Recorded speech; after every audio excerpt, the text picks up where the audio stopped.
Eh bien, shalom, shalom, la paix dans le cœur. Bonjour, chers frères et sœurs. Ici, c'est la voix du berger Raphaël, votre frère le béninois. La spiritualité. Il y a une parabole qui a dit, ne confondez pas la religion et la spiritualité. La religion se base, ou s'est basée, c'est ça que j'allais dire, sur les livres, comme soi-disant les livres saints, parce que c'est la parole de Dieu qui est dedans.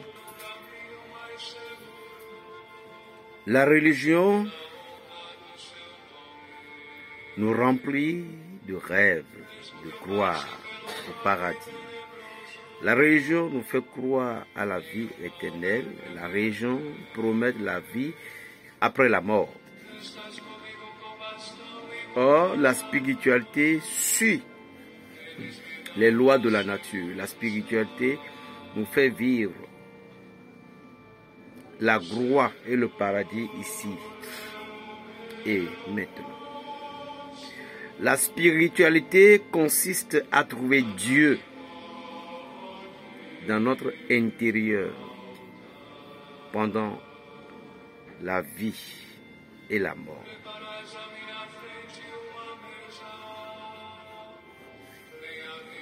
Il y a une seule spiritualité.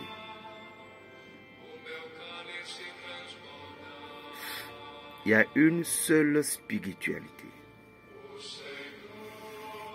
Mais plusieurs religions.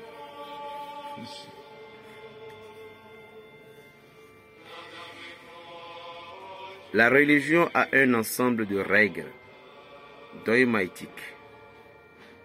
La spiritualité nous invite à raisonner sur tout et à tout remettre en question. Nous allons lire l'écriture sainte de Dieu et nous allons comprendre quelque chose.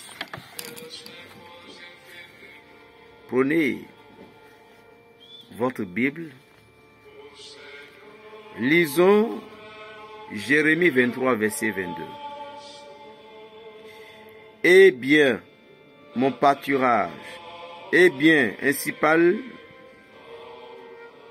le Seigneur, le Dieu d'Israël, au sujet des pasteurs qui font perdre mon peuple. C'est vous qui avez laissé à l'abandon mon peuple, mon troupeau. L'aviez dispersé. Vous ne vous en êtes pas occupé. Or, moi, je vais m'occuper de vous en punissant vos agissements pervers. Oracle du Seigneur. Moi, je rassemble ceux qui résistent, ceux qui restent de mon troupeau, de tous les pays où je les ai dispersés et les ramenés dans leurs enclos, où ils proliféreront abondamment. Amen. Chers amis, je suis votre frère, le béninois berger Raphaël.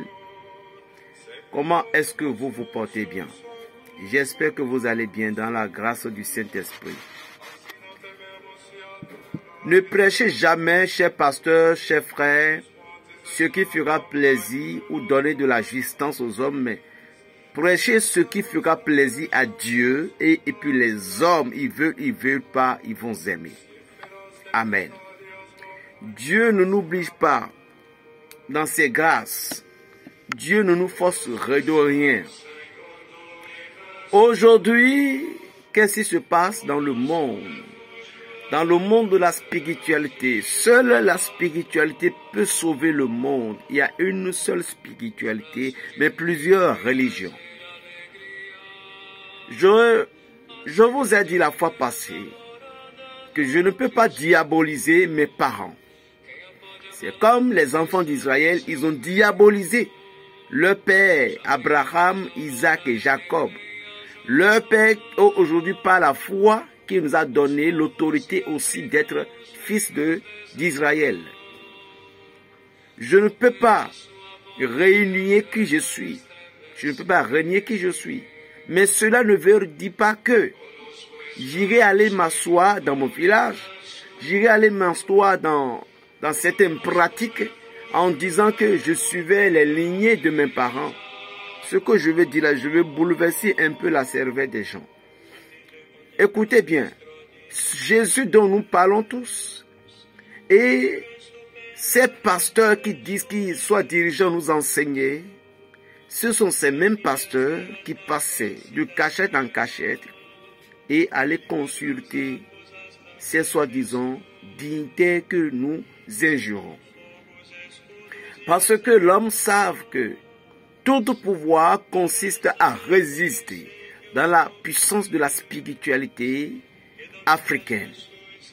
L'Afrique est puissante. C'est pourquoi je dis haut et bien fort qu'il y a un Dieu en Afrique. Écoutez bien, chers amis, ne rejetez jamais vos lignées ni vos racines, mais ceci ne veut pas dire que d'aller rester pour devenir un malfaiteur. Qu'est-ce que j'ai à dire concrètement, mes amis?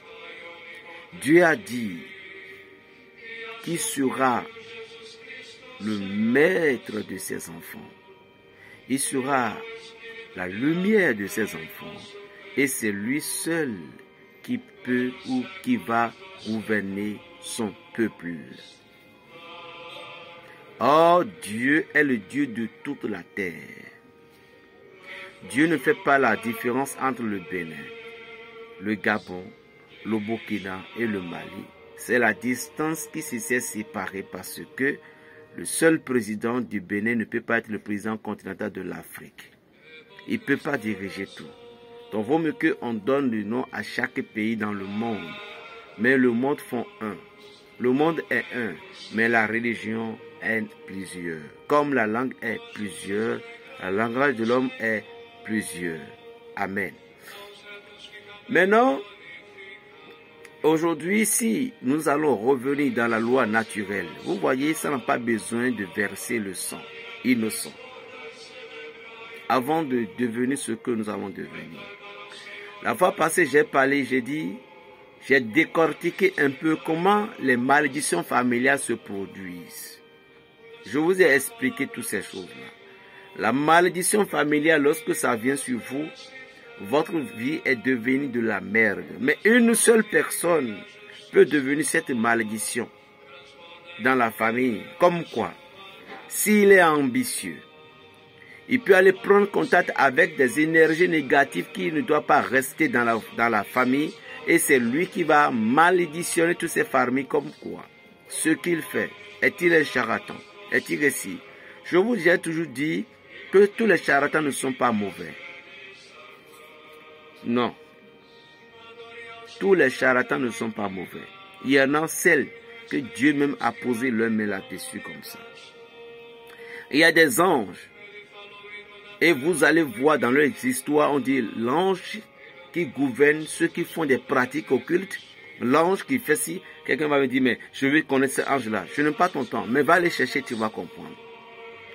S'il n'y a pas de preuves, on ne parle pas. Mais je vais te dire un peu, tu vas comprendre que. Regardez Archange Michel, il est le prince de la terre, le gardien de la terre. Le gardien de tous les hommes, le gardien de toutes les religions. Il y a Gabriel, il y a Michel, il y a Raphaël. Dans la tradition, nous devons comprendre que Dieu nous amène déjà dans la spiritualité, fondée par ses anges. Si nous suivons bien les parts de Dieu, je vous dis bien, diable n'a rien créé. Ce que vous voyez, certaines personnes le font aujourd'hui. Et puis on dit que c'est le diable qui les a enseignés. Le diable là, il a vu ça où? Auprès du Seigneur. Parce que c'est Dieu qui l'a donné tous ses pouvoirs. Amen.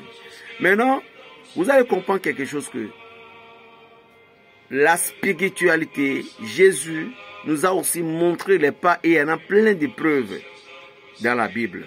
Prenons dans les temps des anciens temps. Aujourd'hui, est-ce qu'un chrétien peut avoir la possibilité d'aller tuer un bœuf? Est-ce qu'un chrétien peut avoir la possibilité d'aller brûler un bœuf sur l'autel pour dire qu'en offrande au Seigneur. Non. Dans la tradition chrétienne, on dit que Jésus-Christ a représenté tous ces bœufs, il est venu, il s'est donné. Mais les Juifs, eux, ils ont resté dans la tradition. Ceci ne veut pas dire que Dieu les a détestés. Il dit Dieu de nos pères, Dieu de nos pères. Nous aussi, où sont nos dieux? C'est ce que nous devons comprendre. Qu'est-ce que Dieu déteste le plus? Je vais vous le dire tout à l'heure. Mais où sont nos dieux à nous, les Africains? Nos dieux ne se trouvent pas forcément dans les idoles. Ne se trouvent pas forcément dans les fabrications. Parce que toute entité, même si là où vous êtes, vous essayez de regrouper un peu du sable et donner un peu de l'eau, donner le rouge pour dire qu'à partir d'aujourd'hui, tu es tel fétiche. En même temps, il va vous répondre. Vous savez pourquoi? Parce que c'est comme dans une ville. Il y a les bandits, il y a les sans-abri. Et va là-bas pour dire, je vais te loger. Nous, l'être humain que nous sommes, nos mains, à tous les pouvoirs. La raison pour laquelle c'était Aaron qui devait construire le veau d'or. Donc au moment où nous avons créé quelque chose, nous lui avons donné le nom, il doit nous répondre. C'est ce qu'on appelle des idoles. Et c'est ce que Dieu refuse. Parce que nous avons vu tout dans la tradition. À compter d'Abraham jusqu'à notre Seigneur Jésus-Christ. Il n'y avait rien d'une idole, du sinon. Il n'y avait rien qu'on tue le sang pour dire qu'on l'a l'offre. Non. La seule chose, c'était la spiritualité que nos pères Abraham, Jacob, Isaac, Joseph, ils ont utilisé comme quoi. Dieu demande à Abraham d'aller me tuer tel bœuf, tue-moi tel bœuf, et puis asperge le sang sur l'autel pour les brûler. Mais il ne demande pas d'adorer cet autel. Dieu ne demande pas d'adorer cet autel. Parce qu'au moment où Moïse pratiquait toutes ces choses, le cœur de Moïse était en haut. Donc, qu'est-ce qu'est l'idole? L'idole, c'est quelque chose que tu as créé devant toi. Et tu dis que c'était ton Dieu. Et c'est ce que les enfants d'Israël ont fait.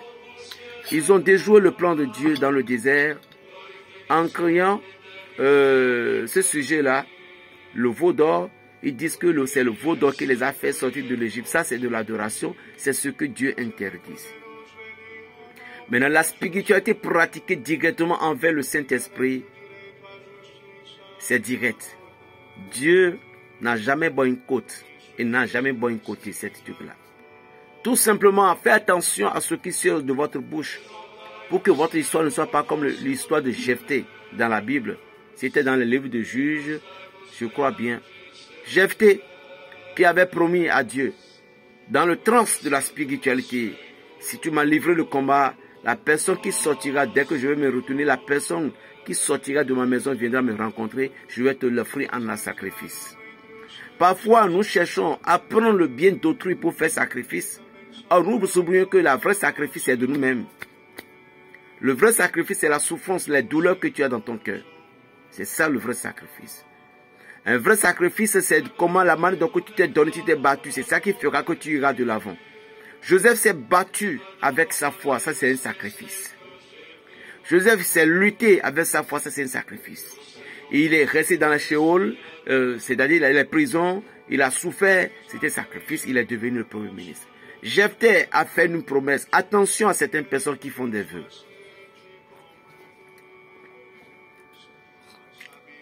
C'est chaud, hein? Ah.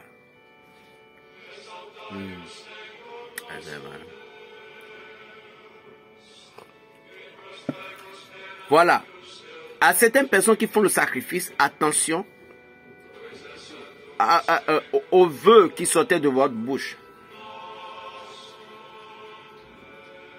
Parce que lorsque vous faisiez le vœu, soit dans le temple du Seigneur, soit dans n'importe quel endroit, l'entité qui est là, l'énergie qui est là, lui, il prend. Que ce soit du bien, que ce soit du mauvais, lui, il prend. Parce que nous sommes les maîtres de notre bouche. Dieu ne peut pas venir nous faire comme ça pour dire de ne pas parler. La raison pour laquelle beaucoup de gens aujourd'hui, lorsque vous étiez au village, vous dites, tel petit, il me fait ci. Ou bien on est en plein séminaire de prière. Et le monde était là. Et brusquement, tu as dit, Seigneur, si tu m'as fait ci, je vais te faire ça. Oh Dieu Tout-Puissant, l'ange a exaucé.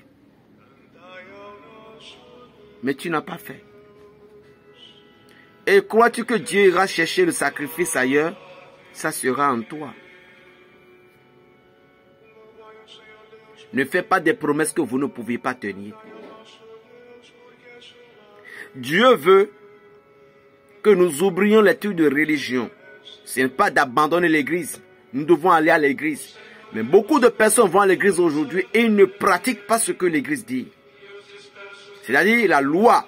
C'est pourquoi le maître nous a avertis. Il dit, ces pharisiens, écoutez bien la loi qu'ils vous donnent. C'est que ce qu'ils vous enseignent, mais ne le suivez pas. Parce que leur cœur n'est pas assez honnête. Chers amis, chers frères, chers tous, pour arriver à un objectif stade, pour résoudre certains problèmes, pour arriver à certains objectifs, vous devez comprendre quelque chose que notre bouche est très importante dans certains domaines. Les vœux est très important. Jephthé a commis une erreur. Sous le trance du Saint-Esprit, il a demandé à ce que Dieu lui donne la victoire. Et l'ange qui est là lui a obéi. Et le vœu qu'il a fait en tant qu'un roi, il doit honorer. Et c'était sa fille qu'elle va l'offrir en sacrifice. C'est ce qu'elle a demandé.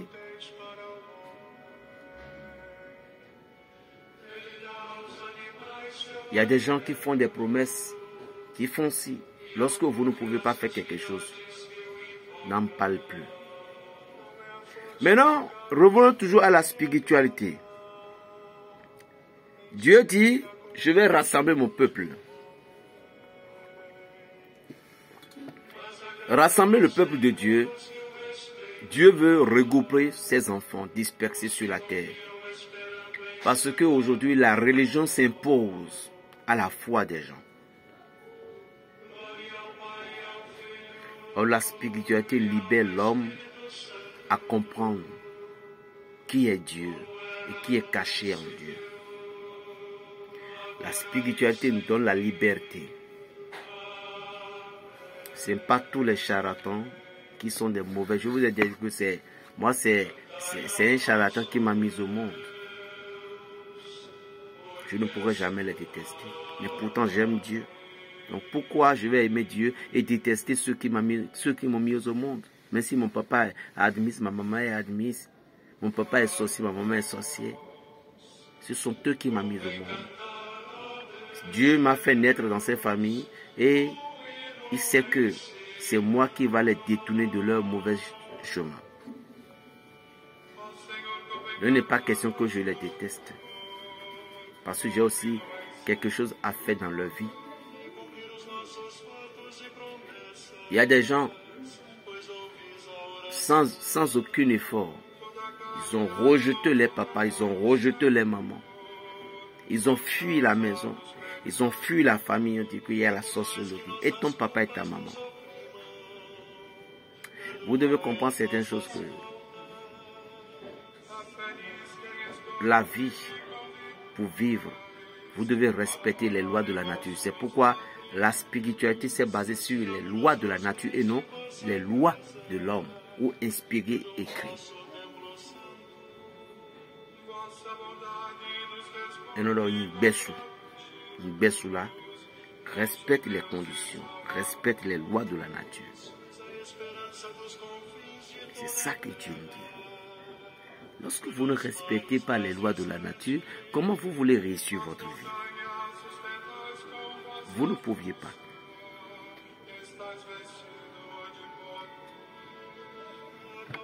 Vous voyez, dans chaque condition,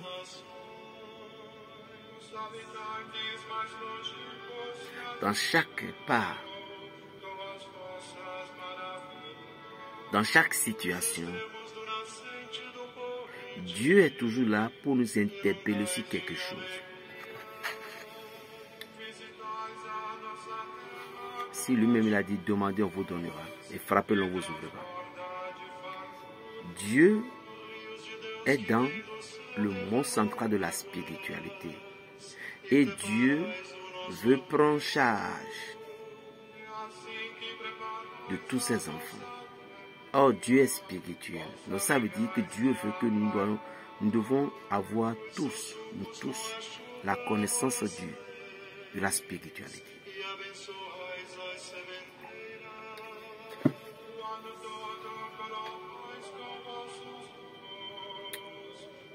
Convertissez quelqu'un aujourd'hui.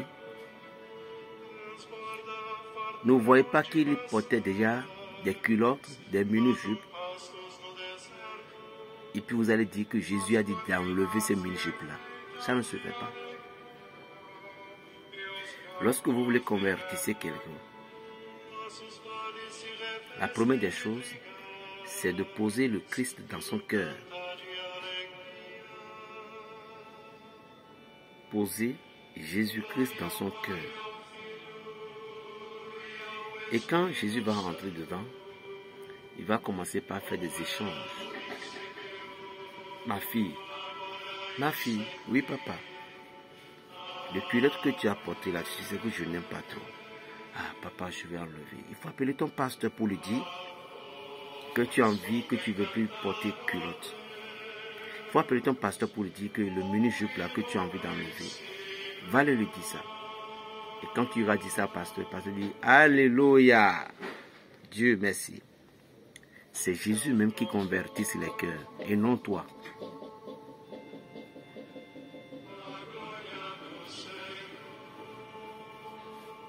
Je vous ai déjà dit que nous aimons beaucoup Dieu.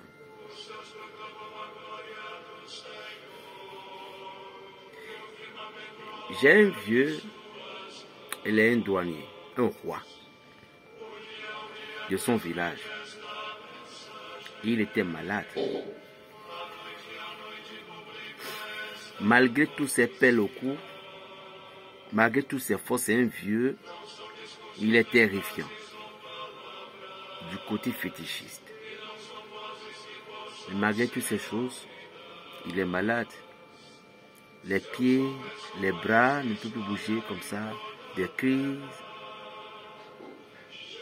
voir des revenants. On m'a appelé, j'étais parti chez elle. Et c'était un roi, c'était un sage, c'était une majesté. Vous et moi, qu'est-ce que je peux faire là? Parce qu'il avait tous ces pelles de rouleau, tout au cou. Vous et moi, en tant que chrétien que nous sommes, what can I do? Qu'est-ce que je peux faire? Alors là, je vais lui dire d'enlever, non? Je crois que certaines personnes vont dire, oui, berger, mais d'autres vont dire, mais cela n'empêche pas. Oui, cela n'empêche pas que mon Dieu va travailler dans sa vie. Mais si c'était certaines personnes, ah papa, que c'est ça qui vous rend malade. Et non.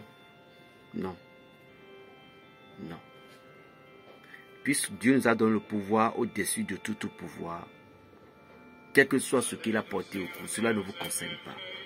Ce qui vous concerne, que Jésus entre dans son cœur. Et je vous jure, c'est ce que nous allons faire. Et il a porté ses tout.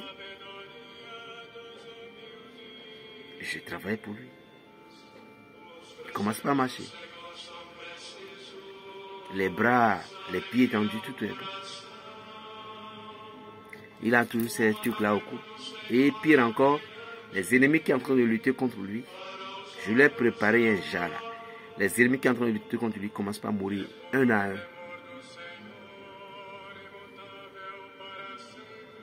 La dernière personne lui a envoyé des messages pour dire qu'il fait trop de guigris. Et le vieux m'a dit ça. Le vieux m'a dit que berger, on dit que je fais trop de guigris. On est en train de le dire. Dit ça à mon client là. Et le client dit qu'il ne fait rien. Donc moi arrivé, le vieux m'a dit ça. Je dis que c'est le guigui de Jésus. Est-ce que je lui ai dit d'enlever les colliers? Non. La foi n'a pas besoin. La foi a laissé le trace dans le cœur de la personne que lui-même, il se revoit. Je me rappelle d'un témoignage que je vous fais tout à l'heure. Suivez la deuxième vidéo. Et je vais vous donner aussi les premiers rituels, les premiers bains du mois 1er août.